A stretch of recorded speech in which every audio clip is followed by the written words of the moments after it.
mau kemana? Saya cepet-cepet amat. Mas, suami aku udah nanyain aku terus nih. Mas. Apa? Aku hamil, Mas.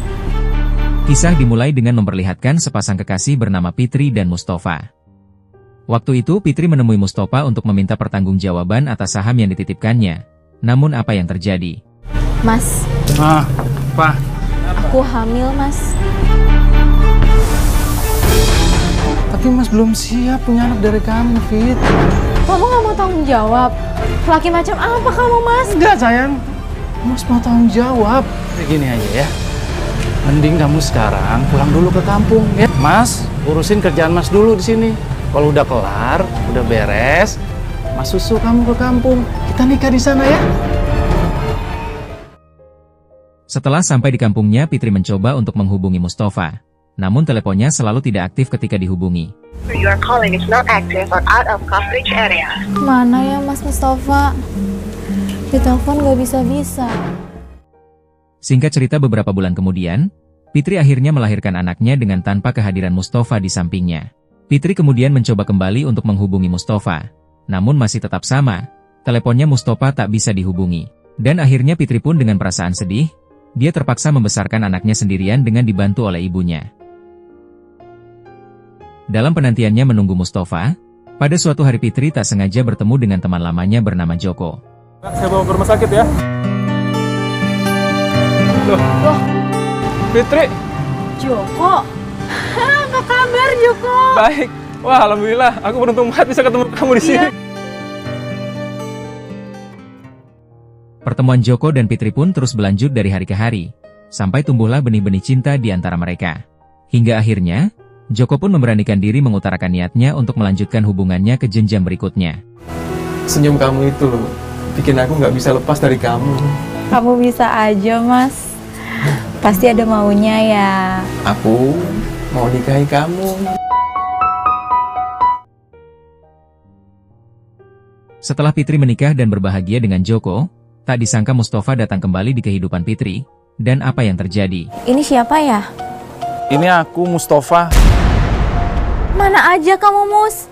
Lari dari tanggung jawab. Aku bingung pada saat itu. Aku minta maaf ya, Fit. Nah, sekarang aku mau ngajak kamu ketemuan.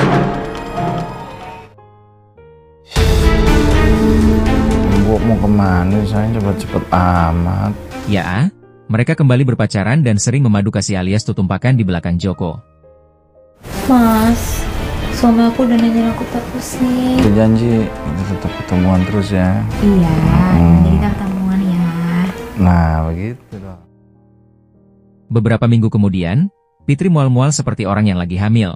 Dan apa yang terjadi? Kamu kenapa, Fit? Masuk angin? Aku hamil, Mas. Hamil? Hamil sama siapa? Kita kan nggak pernah berhubungan badan. Aku hamil sama Mas Mus. 2 tahun setelah bercerai dengan Joko, Fitri akhirnya memutuskan untuk menikah dengan sang pujaan hati. Namun pernikahannya dengan Mustafa tak semulus yang dibayangkan. Kamu cari kerjaan, Thomas. Malah nonton TV terus loh tiap hari. Mana tanggung jawabmu? Ketika Mustafa merasa tak bisa memenuhi kebutuhan ekonomi keluarga, Fitri pun merasa Joko adalah sosok yang lebih baik. Hingga akhirnya mereka pun ketemuan kembali dan berselingkuh di belakang Mustafa. Kabar ya, Fit? Alhamdulillah baik, Mas. Oh, gini, Fit.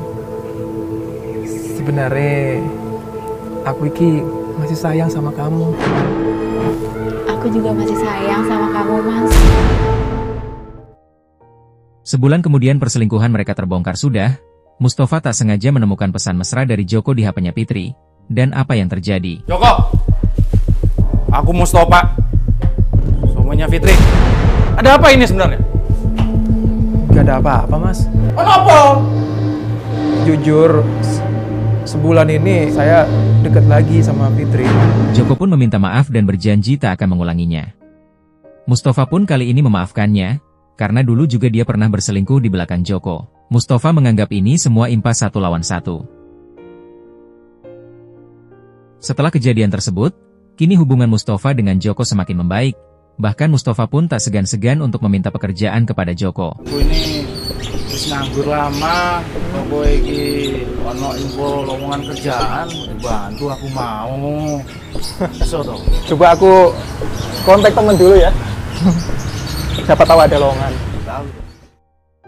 Setelah beberapa hari berlalu, ternyata Joko masih tetap berusaha untuk mendekati Fitri. Bahkan dia sampai menitipkan uang kepada satpam di mana Fitri bekerja. Saya Joko. Fitrinya ada ya, Pak? Fitrinya lagi kerja, Pak. Saya boleh nitip uang aja, Pak, ke Fitri. Soalnya besok saya pergi takut nggak ketemu. Nanti saya sampaikan ke Mbak Fitri. Ya, makasih ya, Pak ya. Sama-sama, Pak. Ya.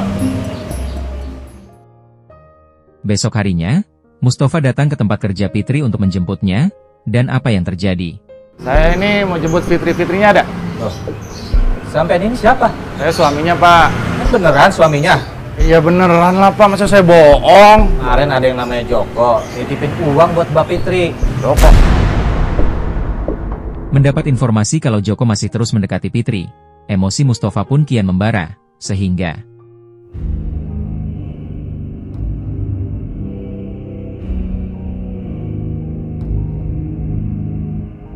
Joko! Aku sudah peringatin kamu ya, Jok. Jangan ganggu-ganggu istriku lagi. Kamu apa? Dia tuh udah jijik sama kamu. Tahu nggak? Bantu! Ya, balas kamu! ya, akhirnya Joko pun mayat dibabuk martil oleh Mustafa. Tak lama kemudian jenazah Joko pun ditemukan oleh salah satu warga yang melintas di sana dan segera melaporkannya kepada polisi. Astagfirullahaladzim, mayat! Tolong! Setelah melakukan olah TKP dan identifikasi barang bukti yang ada, polisi akhirnya mencurigai salah satu tersangka bernama Mustafa. Malam itu juga, polisi langsung bergerak cepat menyambangi kediaman Mustafa dan Permisi, Ada apa ya, Pak? apakah saudara mengenali orang ini? Saya mau terus terang, Pak. Joko, saya Dan di akhir cerita, Mustafa pun kini harus dipenjara untuk mempertanggungjawabkan perbuatannya, dengan divonis hukuman 20 tahun penjara. Tamat dengan ending yang sangat-sangat membagongkan.